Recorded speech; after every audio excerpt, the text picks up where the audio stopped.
He wanted to talk about black coaches in the NFL. So, Durante, take it away. um, I seen a little thing sometime this week about Mike Tomlin, and what's crazy is while he's at the helm with Pittsburgh, he hasn't had a losing season. They gave him a chance. He ran, doing fine.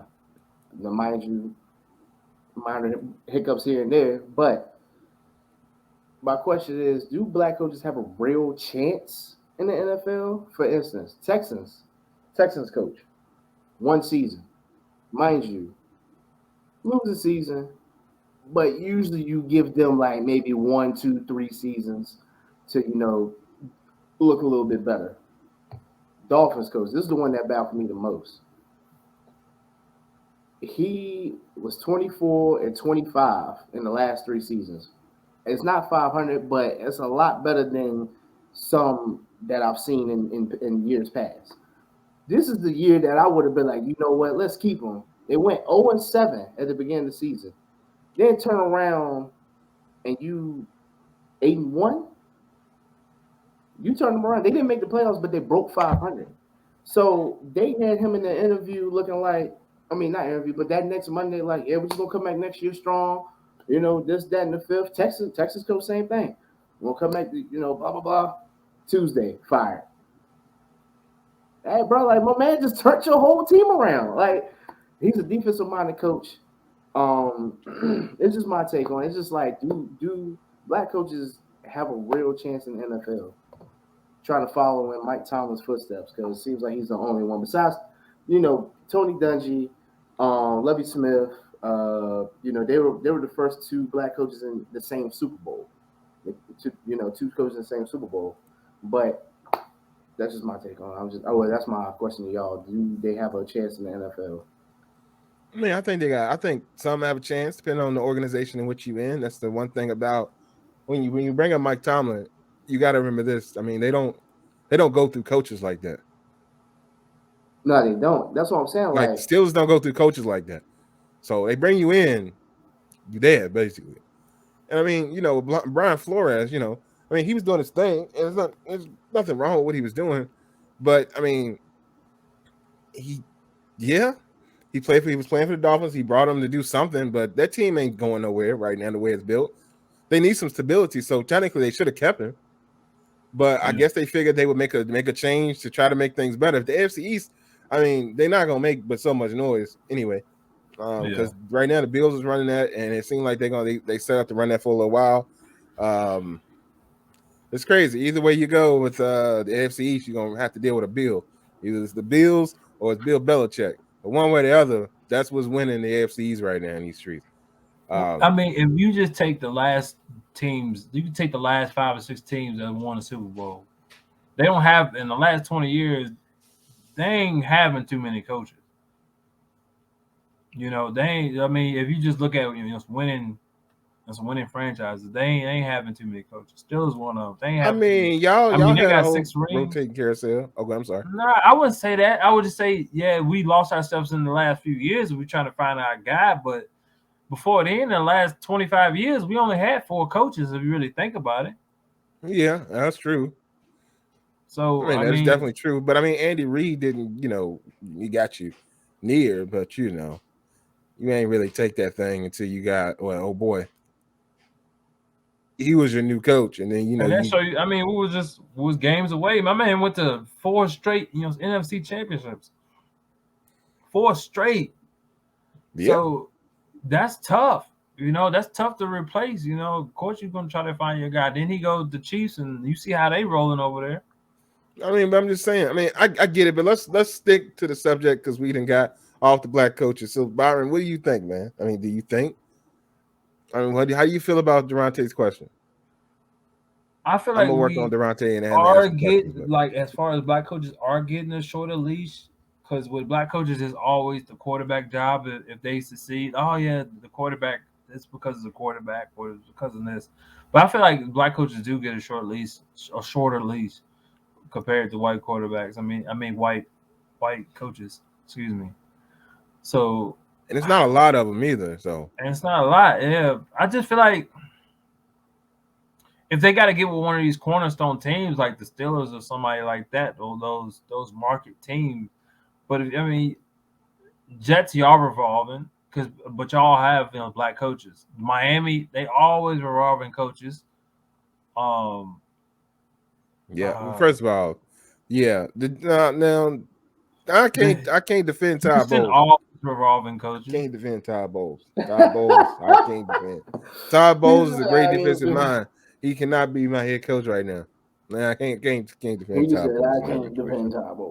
So those teams, they always switching out coaches. Like you don't know who the coach for Miami is. Like every year is somebody different. And that's something that I did want to bring to Durante's attention. Like, and this kind of what Byron just said. The black coaches aren't going to your cornerstone franchises where they don't switch out coaches a lot. Like all these teams that they're getting shots on are kind of sort of teams that are like, oh, we need to find somebody. Yeah. Let's try the black dude. We can try everything else. Yeah. Like the court, like, okay, now if a black coach go to the Cowboys, that's different. I would like to see that. Yeah, because I mean, Jerry Jones love you. He love you. You ain't going nowhere until you. They would let him. They would let him develop at least for 4 or 5 years. But I think that's what the cornerstone teams do. They let the coaches develop for 4 or 5 years before they, get them out of there. And that's how they, so they be good. You know what I'm saying? They let the coach develop 4 or 5 years, check the scheme out, see who he hiring, make sure the defense. I mean, you give them a season or two, they back in the playoffs. Let's say they have an off season, they fire the coach. Next couple of seasons, they back in the hunt. And one reason for that is they can get talent because they want to play talent for these teams. too, and that's big. It's hard to get people to go to Miami and play. Yeah, it's a nice weather, but if a player want to win, he's they don't really win anything. So they know they're unstable. Yeah. So they ain't trying to play there. Yeah, they want to go out nightclub and stuff like that, but that's how often that lasts. I mean, you ain't winning nothing. I mean, we got Byron Leftwich, who looked like he might be going back home, but I mean, he's going back home to nothing again. He's going back home to the Jaguars again. You know what I mean? He's might be head coach for the Jaguars, but what's that gonna get you though? You know what I mean? So you have to be seen. I mean, it just is what it is. It is unfortunate, but they got to get in on one of these jobs that are going to become vacant because the coach is going to retire, but they are a good franchise at the end of the day. Yeah. With me, I just don't think it's enough for the good franchises. But if that coach got to bring culture, that's just all it is. And culture takes time to develop. Like, you just don't get culture in 1 or 2 years. Culture is like, okay, so think about it with Bill Belichick and Tom Brady. They had culture. Like, them 20 years, it's culture. They got a culture of winning. I mean, they can bring in Mac Jones and still go to, and go to the playoffs. Yeah, And defense looking like iffy and still make the playoffs. You get what I'm saying? But that's all about culture. It's a winning culture. So it's like it's tough to beat that. It's the tribe you build around you and what you get done. Because think about this. Look at what you guys just went up against today. You technically went up against 2 black coaches today, right? Technically, yeah. And the reason why they won is because they had, well, I mean, technically you didn't, but because it's Bruce Arians' team. But I mean, he's the coach. But you got Todd Bowles and you got Leftwich. You got a good offensive coordinator, you got a good defensive coordinator. The problem with these guys is they go to the teams and they expected to be the guy because they were great in that position before. So then they get lousy, terrible coordinators, and they're not allowed to at this point be a head coach. They got to go back to their old position, what they were when they left. You know what I mean? Right. They got to go to be what they were when they left. So for them to be successful, they need to be able to have a staff that is good and great and successful. I mean, that's why, even though I said I can't defend Todd Bowles, because I can't. Our defense was on point. You know what I mean? We had Todd Bowles. Defense was good. Offense is trash. Yeah. And Mike said Bruce is about it, so you count him as black. You invite him to the cookout, Mike? Yeah, but we got to get on these cornerstone teams or just get culture. But that's Well, the my thing. thing is The my biggest cornerstones thing. don't like, huh? Go My ahead, Dante. oh, you're good. I'm sorry, I didn't mean to interrupt you, sir. No, go ahead. I interrupted you. I know. The no, okay. So with Miami, this is their first time in 2 seasons having a consecutive season 500. He won't change it around. But like Mike said, the GM been there for 20 years and y'all don't touch him. Like, I don't know. I just see that and I'm like, hey, yo, they didn't get this man a good chance. Like he really the first time ever a team went 0-7, then turned around and won 7 games straight. I this is where any given Sunday comes into play. Because I don't They care. also didn't have a challenge schedule because they played the rest of the AFCs. But anyway, That's what I'm saying. But it's any given Sunday when it comes to this. Like that's what I'm saying. Y'all use that excuse, but when it comes to certain teams and certain bullshit, you can't use that excuse like, oh, they ain't play nobody. It's still any given Sunday. Y'all beat teams y'all shouldn't have beat this season. Any given Sunday. So shut your mouth. well, according to you, we shouldn't be no team. So that's y'all shouldn't. Y'all should not beat anything. Okay. But on a serious tip, like I don't know, I just see that and I'm like, man, yo, like I feel like this. But hold on, let me list off. Now I'm just gonna do this, not to knock Brian Flores, but I'm just gonna do this, okay? All right. So the Dolphins' last few wins. You got they beat the Texans, they beat the Ravens, they beat the Jets, the Panthers, the Giants, the Jets, the Saints, the Titans beat the brakes off of them, and they played the Patriots. All right. So now, with that being said, as a coach, your team just before those games, your team is 0-7. Some of these guys are starting to lose motivation. It happens. It happens with all athletes. They start losing motivation when you see 0-7. But then it takes a good coach to be like, yo, let's turn this around, y'all. I mean, you get what I'm saying? Like, for him to get in there, they could have easily lost those games because, it's any given Sunday again. But he turned them around. Was like, yo, we can get into the playoffs. Like, let's use this stretch and get in there. I'm just seeing that as his mentality because, like, but then I've seen some too that somebody said, well, he used to yell at like he was rude to some of the players. I'm like, why is this coming out of nowhere all of a sudden? But it's another story for another day. I mean, it's not a story for another day, but I mean, if you plan on putting all your ducks in the Tua, and you may be saying suspect things to Tua, that might be a reason to get you on about it. But I just think it's weird that it's coming out now.